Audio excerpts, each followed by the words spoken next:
CDC's latest guidance. If you are from the New York metropolitan area and you travel elsewhere, we need you to self-quarantine for 14 days to help us contain the spread of the virus. And I am now considering, and we'll make a decision very quickly, very shortly, a quarantine, because it's such a hot area, of New York, New Jersey, and Connecticut. We'll be announcing that one way or the other fairly soon. This does not apply to people such as truckers from outside the New York area who are making deliveries or simply transiting through.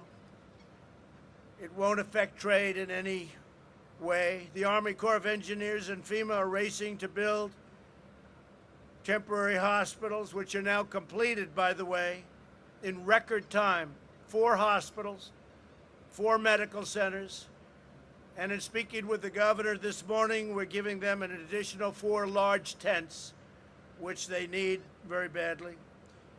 And the emergency medical stations in New York are top of the line. You have them in not only New York, but in California and Illinois. We'll be adding some to other states also. I've empowered our nation's governors with the resources to call up the National Guard and authorize the activation of ready reserves. 2 big words, ready reserves.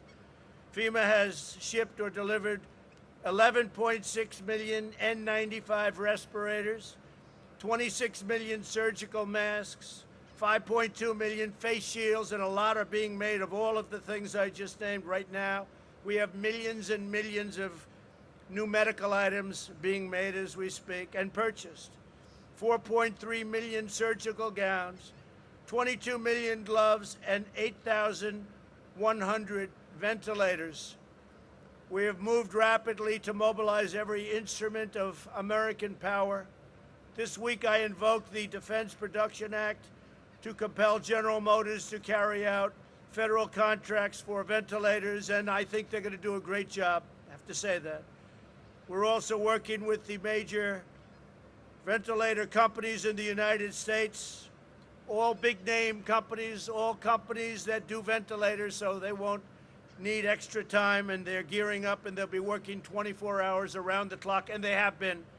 They've been doing a fantastic job to accomplish a historic ramp-up, and a ramp-up in the kind of numbers that we're talking about. And if we make too many, that's going to be okay, because I spoke with the Prime Minister of the UK yesterday, Boris Johnson. He tested, as you know, positive.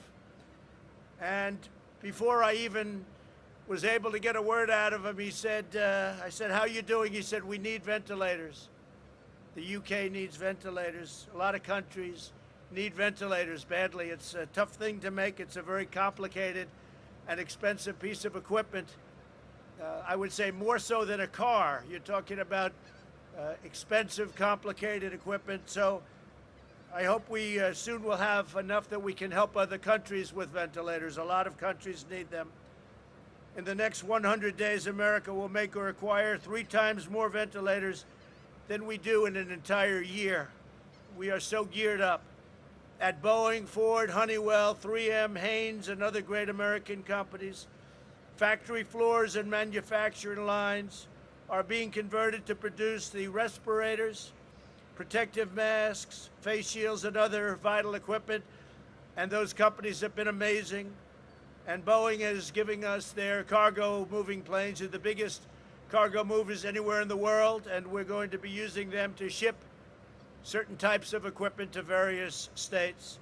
Hundreds of millions of Americans are also making tremendous sacrifices on the home front in a historic drive to support our great workers and businesses. I signed into law the single largest economic relief package in American history. You saw that yesterday. The 2.2 trillion, and think of that, 2.2 trillion, but it goes to 6.2 trillion depending on what we decide. This legislation delivers job retention loans for small businesses to help them keep workers on payroll, expanded unemployment benefits, and direct cash payments to American citizens. and these are very substantial payments.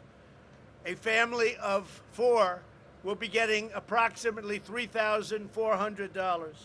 This legislation also provides massive increases in funding for hospitals who need it, for disaster relief fund, and critical life-saving medical supplies. We're spending a tremendous amount of money on medical supplies. We're trying to get it to the point needed directly, as opposed to our supply lines, so it can go directly to where they need it without having to go through a long process. I don't want to say bureaucratic, but we have not.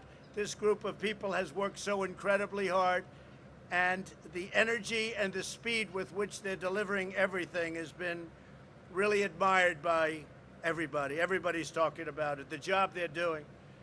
My administration has also taken action to suspend federal student loan payments. So we're suspending, and that means suspending in every sense of the word, student loan payments, so that the students that are not able to take advantage of what's going on, obviously, for obvious reasons, they will be the payments suspended. We've temporarily stopped federal evictions and foreclosures. We've postponed tax day until July, which is a big thing, first time that's happened, and waived regulations to speed new treatments to the market. And we have new treatments coming on rapidly. We're doing very well, we think, with vaccines, and we're doing very, very well with, hopefully or potentially, cures. We're looking at a lot of different alternatives, a lot of different medicines. That would be game changer. The battle in which we're now engaged has inflicted many hardships on our nation and our families, tremendous hardship on some families, and much death, much death. But through it all, the world has witnessed the unyielding resolve of our incredible American people. We are not only a country of vast resources, we're a nation of colossal strength, towering spirit, soaring patriotism, and exceptional character, and you're showing it to the entire world. At this moment, there are 151 countries throughout the world that are under attack by this horrible, invisible enemy. 151 countries. And we're in touch with a lot of them. Our professionals are the best in the world. But who would ever think 151 countries are under attack? We are one family bound together by love and loyalty, the eternal traits so perfectly embodied by the extraordinary men and women aboard the ship and the men and women at this beautiful, scenic, but really tough base. This base is something, thank you very much, this base is something very, very special.